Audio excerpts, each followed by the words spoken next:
ينقذ صفقة النصر مع مدربه الملقب بمكالمة هاتفية أجرى الأسطورة البرتغالية كريستيانو رونالدو مكالمة هاتفية عاجلة لحسم صفقة المدرب الجديد للفريق الأول لكرة القدم بنادي النصر. رونالدو البالغ من العمر 38 سنة انضم إلى صفوف النصر في الميركاتو الشتوي الماضي يناير 2023 ولمدة موسمين ونصف مقابل 500 مليون يورو 2 مليار ريال سعودي تقريبا.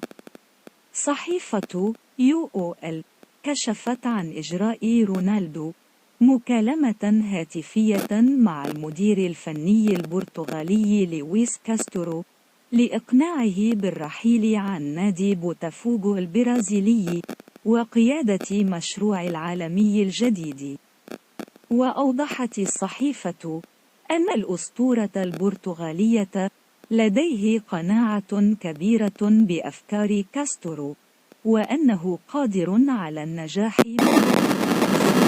الباحث عن العودة إلى منصات التتويج مجددا بعد فترة غياب. ومن ناحيته تأثر كاستورو بحديث كريستيانو رونالدو معه بالإضافة إلى الإغراءات المالية حيث سيحصل مع الفريق النصراوي على 3 أضعاف ما ينقذه من بوتافوغو. وأكدت الصحيفة على أن لويس كاستورو الذي يتعرض لضغوط من نجوم الفريق البرازيلي للبقاء أخبر المقربين منه بقراره والذي من المتوقع أن يعلن عنه بشكل رسمي مساء اليوم.